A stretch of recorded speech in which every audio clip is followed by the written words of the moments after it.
देखिए सीधी तस्वीरें शहीद स्मारक की है, जहां पर यूजीसी कानून को लेकर यहां पर धरना दिया गया था, लेकिन जैसे ही धरने में भीड़ बढ़ी उसके बाद पुलिस और धरनार्थियों के बीच कशमकश शुरू हो गई। ये सीधी तस्वीर आप देख सकते हैं शहीद स्मारक की, जहां पर सर्व समाज की ओर से शंखनाद का ऐलान किया गया था यूजीसी कानून को लेकर। लेकिन अब जैसे ही सभा खत्म होने के कगार पर थी, एकाएक जो प्रदर्शनकारी थे उन्होंने मुख्यमंत्री आवास की तरफ कूच का ऐलान कर दिया है। ये देखिए सीधी तस्वीरें आप जयपुर से देख सकते हैं। यूजीसी कानून को लेकर काफी दिनों से सर्व समाज का ऐलान था कि इस कानून को वापस लिया जाए, और उसके बाद 1 तारीख जयपुर कूच का ऐलान था, लेकिन पुलिस मुस्तैद थी। उससे पहले ही एकाएक प्रदर्शनकारी थे वो उग्र हो गए और अब सीधे मुख्यमंत्री आवास की तरफ कूच करने का ऐलान कर दिया, जिसके बाद पुलिस के भी हाथ पांव फूल गए। ये देखिए तस्वीरें सीधी आप जयपुर के शहीद स्मारक देख सकते हैं। यूजीसी रोल बैक को लेकर यहाँ पर ये नारे लगाए जा रहे हैं, लेकिन पुलिस को भी अंदेशा नहीं था कि एकाएक ये प्रदर्शनकारी इस तरह से कूच का ऐलान कर देंगे। लेकिन जैसे ही कूच का ऐलान हुआ उसके बाद पुलिस एक्टिव हुई और अब इनको खदेड़ रही है। देखिए पुलिस जो प्रदर्शनकारी थे उनको अब खदेड़ने का काम कर रही है। ये सब कह रहे हैं कि यूजीसी कानून है उसको काला कानून करार दे रहे हैं। और ये यहाँ से क्या कहेंगे आप, युवा हो और खासतौर पर आप पर प्रभाव पड़ेगा इस कानून का? ये काला कानून वापस लेना चाहिए और धर्मेंद्र प्रधान है शिक्षा मंत्री, उनको अपने पद से इस्तीफा देना चाहिए, क्योंकि ये काला कानून बनाने वाले वही है शिक्षा मंत्री। क्या समझते हो आप यूजीसी से? यूजीसी से समझते हैं कि ओबीसी को भी इसमें शामिल किया गया है और इसमें यही है कि पीड़ित हमेशा शेड्यूल कास्ट का रहेगा और क्राइम करने वाला जनरल कास्ट का। ये कोई ठप्पा लगाएगा, हम लोग ही क्राइम करेंगे और हमारा भविष्य खराब हो जाएगा किसी ने झूठी FIR करवाया तो। क्या कहेंगे आप?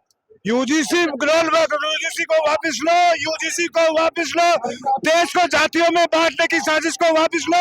देखिए शब्द हटा करके छात्र शब्द क्यों नहीं जोड़ते हैं? इसको छात्र शब्द जोड़ो, पीड़ित कोई भी जाति का हो सकता है। इसमें जरूरी है क्या शोषण करने वाला ब्राह्मण या बढ़िया ही होगा? आज आरक्षण मिलना चाहिए सभी को आरक्षण मिलना चाहिए आर्थिक स्थिति पे। पर आर्थिक कह रहे हैं कि आरक्षण देना है तो आर्थिक स्थिति पे दीजिए। यूजीसी जिस तरह से खासतौर पर युवा वर्ग को प्रभावित करेगा, इसको लेकर ये आज आमने सामने हुए हैं। देखिए पुलिस को भी अंदेशा नहीं था कि एकाएक ये प्रदर्शनकारी बाहर आ जाएंगे। ये नजारा पुलिस कमिश्नरेट के सामने का है, जहां पर अब पुलिस इनको कंट्रोल कर रही है ताकि इनको जो शहीद स्मारक है उस स्मारक के अंदर ही रखा जाए। ये देखिए पुलिस का प्रयास है। देखिए पुलिस और प्रदर्शनकारी आमने सामने है, धक्का मुक्की की नौबत आई है, लेकिन पुलिस ने इनको कंट्रोल कर लिया है। अब जो गेट है शहीद स्मारक का, उस गेट के अंदर रख रहे हैं, क्योंकि एक बार की स्थिति आउट ऑफ कंट्रोल हो गई थी। लेकिन अब देखिए बिल्कुल देखिए जो हो हुल्लड़ है, क्योंकि पुलिस समझाइश करके इनको रोकने का प्रयास कर रही है ताकि ये अपनी बात उच्च स्तर तक पहुंचाए। एक प्रतिनिधि मंडल है जो कि मुख्यमंत्री आवास जाए, लेकिन जो प्रदर्शनकारी है उनमें काफी आक्रोश है। वो चाहते हैं कि हम सब मुख्यमंत्री आवास की तरफ कूच का जो ऐलान किया है वो कूच करके ही रहेंगे। देखिए पुलिस है, दो हाथ होती हुई तस्वीर आप देख सकते हैं। बिल्कुल कुछ लोगों से बातचीत करेंगे कि क्या ये चाहते हैं, क्या कहेंगे यूजीसी के कानून को लेकर।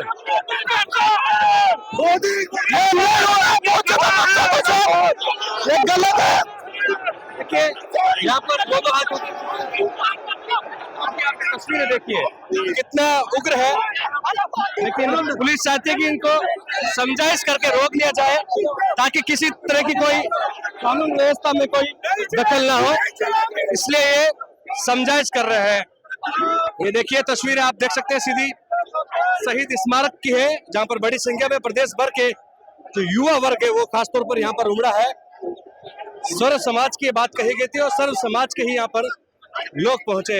इनका कहना है कि हमारी लड़ाई किसी एक वर्ग से, एक समुदाय से नहीं है, बल्कि सरकार से है, जो कि ये काला कानून ला रही है। हालांकि कोर्ट ने इस पर रोक लगाई है, लेकिन फिर भी ये कह रहे हैं कि कहीं ना कहीं इस कानून से जनरल कैटेगरी है उनके लोगों को नुकसान होगा। देखिए, पुलिस समझाइश कर रही है, थोड़ी बहुत झड़प हुई है, हल्की फुल्की कुछ चोट भी आई है, लेकिन आखिरकार पुलिस ने इनको कंट्रोल कर लिया है। समझाइश करके मामला शांत हो रहा है। कुछ लोग आक्रोशित है, लेकिन पुलिस इनको रोकने का प्रयास कर रही है। हमारे साथ अनिल चतुर्वेदी जी। अनिल जी, देखिए, बिल्कुल ये देखिए, दूसरी तरफ पुलिस है और एक तरफ ये प्रदर्शनकारी है। आमने सामने होने की ये तस्वीरें हैं, जहां पर देखिए आर पार की लड़ाई का जो ऐलान किया था, उसके बाद अब पुलिस इनको कंट्रोल कर रही है ताकि मामला शांत हो जाए। युवा है और युवा कहीं ना कहीं आक्रोशित हो उठा। यहाँ पर जो शहीद स्मारक पर जो सभा हो रही थी, इस सभा के बीच लोग कुर्सियां छोड़कर सीधे मुख्यमंत्री आवास की तरफ इन्होंने कूच कर लिया था। देखिए, तस्वीर आप देख सकते हैं कि किस तरह से ये देखिए, यहाँ पर सभाएं चल रही थी और सभा के बीच एकाएक एक युवा ने ऐलान कर दिया कि सीधा मुख्यमंत्री आवास की तरफ कूच कर लो, और उसके बाद यहाँ पर ये स्थिति आउट ऑफ कंट्रोल हुई। हमारे साथ महिपाल जी मकराना है। महिपाल जी, सीधा शंखनाद के बाद मुख्यमंत्री आवास की तरफ कूच करने का ऐलान। देखिए, ऐसा है, अभी हाल फिलहाल तो ये युवा अंगड़ाई है, अगर इन्होंने तय कर लिया तो हम कुछ भी कर जाएंगे। अभी ऐसा कोई प्रोग्राम नहीं है, केवल यूं है कि मंच से किसी भावुक भाई ने, क्योंकि सब पीड़ित है, अपने बच्चे का भविष्य कोई खराब नहीं करना चाहता। अगर बच्चों का भविष्य की बात होगी, ये मुख्यमंत्री आवास की नहीं, हम प्रधानमंत्री आवास घेर लेंगे। हम ये विधानसभा घेरने की बात नहीं, हम लोकसभा घेरने की ताकत रखते हैं। हम तो चाहते हैं कि बहुत शालीनता से काम हो। हम चाहते हैं कि हम हमारी मर्यादा में रह के वहाँ यूजीसी बिल वापस करा दें। हम हर एक उस व्यवस्था को व्यवस्थित रखना चाहते हैं, पर अगर सरकारें नहीं मानेगी तो सड़कों पे आएंगे सरकार। ये वो युवा तरुणाई है, ये मानने वाले नहीं है। कहाँ रुकोगे? ये वो लोग हैं, वो जेएनजी है जिन्होंने कई कंट्रीज की स्थिति, भौगोलिक स्थिति बदल दी है। वहाँ मंत्री पिटते दिखे, मुख्यमंत्री भागते दिखे, कोई नाले में गिर रहा है, कोई कहीं गिर रहा है। आप भी नाले में गिरने को तैयार हो तो हट दरिद्रता रखो, तुम्हें सीधा करना हमें आता है। ये छोटा सा वो एक आक्रोश है। सोशल मीडिया पर एक बात उठ रही है कि हिंदू हिंदू करने वाले अब खुद बन रहे हैं, तो बात आई खुद के वर्ग की तो खड़े हो गए। सरकार, ऐसा है, हिंदू हम तो हिंदुत्व के नाम पे इस पार्टी को लाए थे ना। हम तो वो लोग हैं जिसको बनाने वाले लोग हैं, और जिनके लिए ये कानून ला रहे हैं उनको हमसे अलग करने की बात है। उनको पावर नहीं दिया जा रहा है, ये केवल विखंडित करने के लिए, हमें अलग करने के लिए ये बिल लाया गया है। हमें किसी जाति से दिक्कत नहीं है, हमारी कोई उनसे कोई घृणा है ना उनसे लड़ाई है। हमारी लड़ाई हमारी पार्टी से, जिसको हमने खड़ा किया। अगर वो मोदी जी के दिमाग में गफलत है तो सरकार, हम बनाने वाले हैं नेता, हम लीडरशिप बना भी सकते हैं, लीडरशिप खत्म भी कर सकते हैं। हमारे पास और बतेरे नेता पड़े, आपसे बढ़कर एक से एक, कोई 19 नहीं 21 है। योगी आदित्यनाथ, हेमंत बिस्वा शर्मा, हमारे गडकरी जी, हमारे राजनाथ सिंह, ऐसे ऐसे नेता हैं जो खड़े हो जाएंगे। वहाँ योगी खड़ा हो जाएगा, वहाँ पे देश एक हो जाएगा, हिंदू एक हो जाएगा। हम ही बीजेपी हैं, हम ही बीजेपी है। हम बीजेपी के विरुद्ध नहीं है, हम स्वयं बीजेपी है। आज बीजेपी ही बीजेपी के विरुद्ध खड़ी है। यूथ पर ज्यादा इफेक्ट पड़ेगा इसका। हाँ, ये बात तो सही है। यूथ पर तो बहुत ज्यादा प्रभाव पड़ रहा है, क्योंकि जिस तरह यूजीसी बिल लाया गया है उस तरह से हमारे ऊपर बहुत प्रभाव पड़ा, क्योंकि इसमें नए जनरल के लिए कुछ किया गया है। इसमें SC ST OBC को बहुत लाभ दिया गया। अगर यूजीसी वापस सरकार नहीं लेती है तो 1857 की जिस तरह मंगल पांडे ने क्रांति की, उसी तरह मंगल पांडे हम क्रांति करेंगे, और ज्यादा हो सके तो हम मुख्यमंत्री आवास को घेराव करेंगे, बाद में करेंगे। अगर हमारे देश के वरिष्ठ नेता, MLA, मंत्री, अध्यक्ष जो भी है, अगर हमारे साथ खड़े हो गए तो मैं गारंटी से कह रहा हूँ, नरेंद्र मोदी की औकात नहीं है कि हमारे सामने आकर टिक जाए, क्योंकि वो बढ़ाने के स्वर्ण चाहते उन्हें जिताया है, और आज भी हम खड़े। तो अब जो भाजपा को कुछ भाजपा को हम छोड़ेंगे नहीं। हम अगर चाहे तो खून की होली, आक्रोश हम सरकार से चाहते हैं यूजीसी रोल बैक, यूजीसी वापस लिया जाए, सरकार से अनुरोध करना चाहते हैं।